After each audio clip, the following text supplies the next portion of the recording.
My name is Deanie Dempsey, and I've been a military spouse for 38 years. I've been asked to talk about deployments and homecomings, and so I'll give you some of my experiences.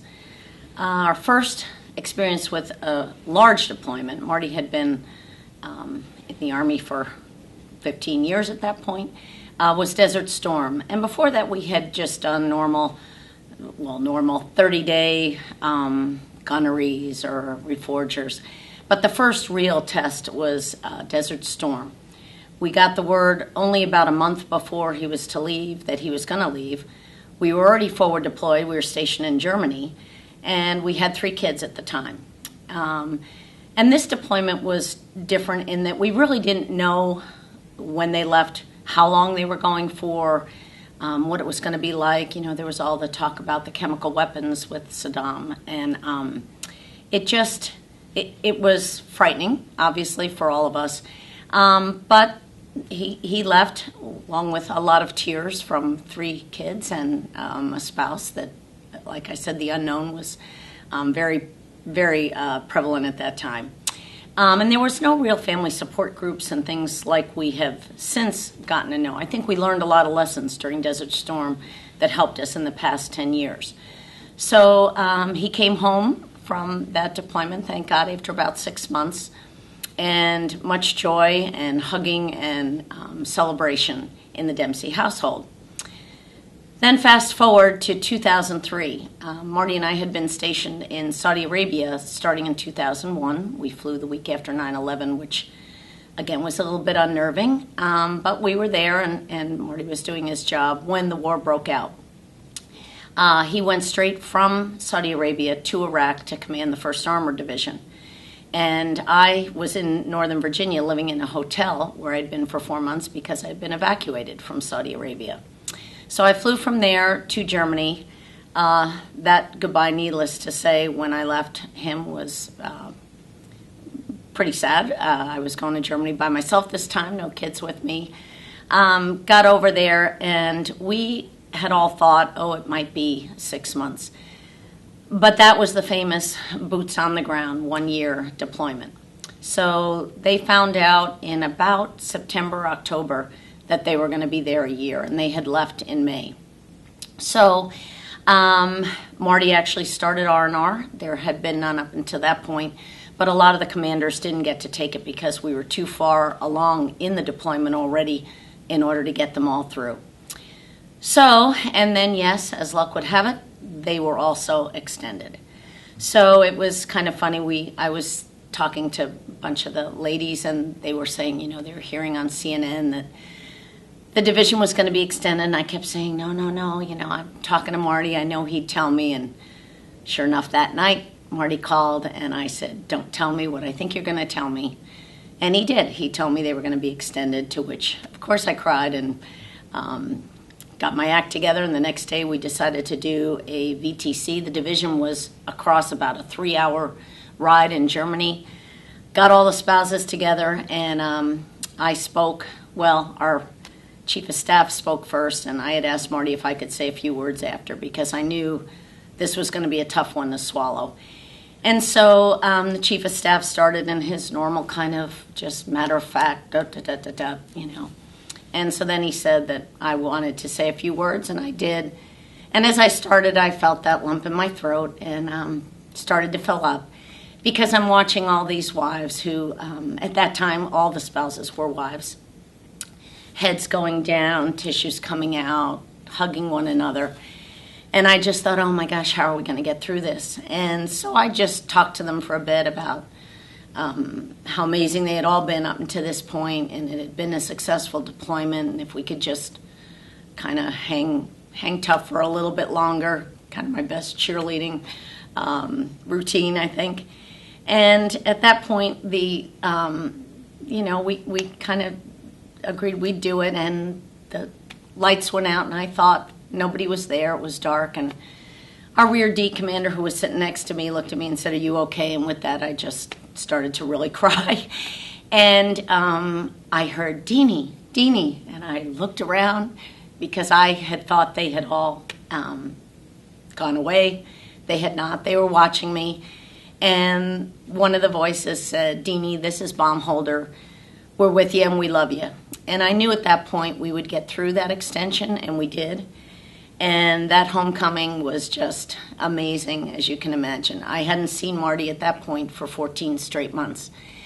So I can still recall the butterflies when he came from behind the screen where they were all waiting. And I didn't wait, I just ran to him. So, and we had given yellow roses to every returning soldier, a bunch of the spouses, and I made it a point to kind of make sure everybody was welcome. We had designated huggers for those that maybe didn't have a spouse there or a mom, because again, we were over in Germany. So that was that deployment. Then, about 10 months later, Marty found out he was deploying again, and this time for 2 years. I was not happy, to say the least, and was kind of questioning how I would get through another 2 years. And it was different in that it was not a whole unit going, it was just him. So that had differences of its own. But, again, there's a lot of support in military communities, and I had my family and whatnot. So, and the difference between this one and, say, Desert Storm, which I didn't elaborate on. In Desert Storm, we had little to no communication with the guys.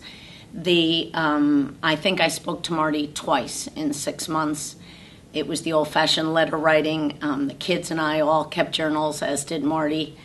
This time, when he was over there for the 2 years, I spoke to him almost every day, which in some ways was good, in some ways maybe wasn't. But and half the time there really wasn't anything to say other than I just wanted to hear his voice and the "I love you," and so that got us through that. During that 2 years, though, both our son and daughter deployed. And as hard as it is to kiss your husband goodbye for deployment, to kiss your son and then your daughter goodbye absolutely rips the heart out of you.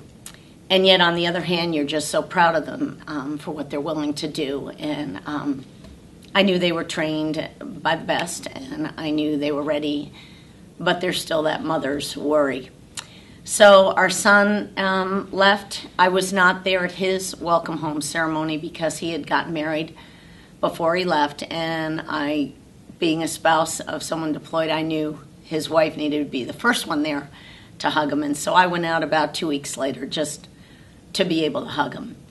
And then when my daughter left, she was stationed at Fort Hood. She was not married at the time, and so I did fly out for that welcome home.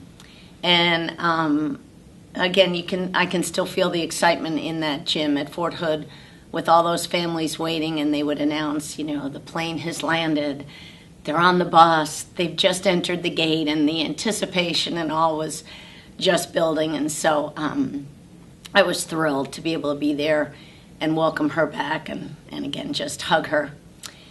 Then we go a little bit further. Marty came back from the 2 years, and we went to CENTCOM in Tampa, Florida.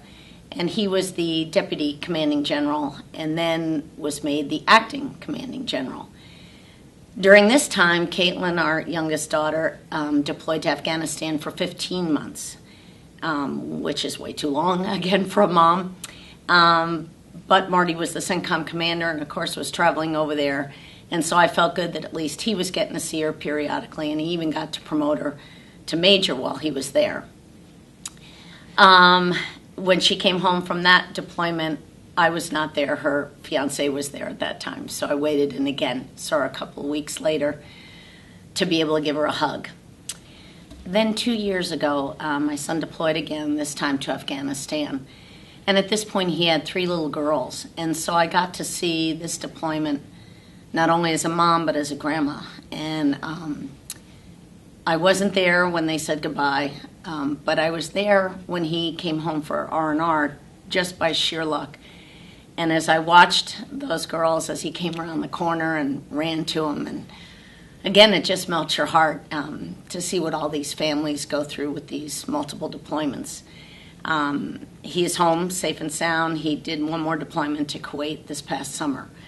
So right now, I'm happy to say all the Dempseys are home. I am one of the lucky ones that my husband, my son, and my daughter all returned. And there's not a day that goes by that I don't think of the families that lost someone. And they were always in my thoughts and prayers.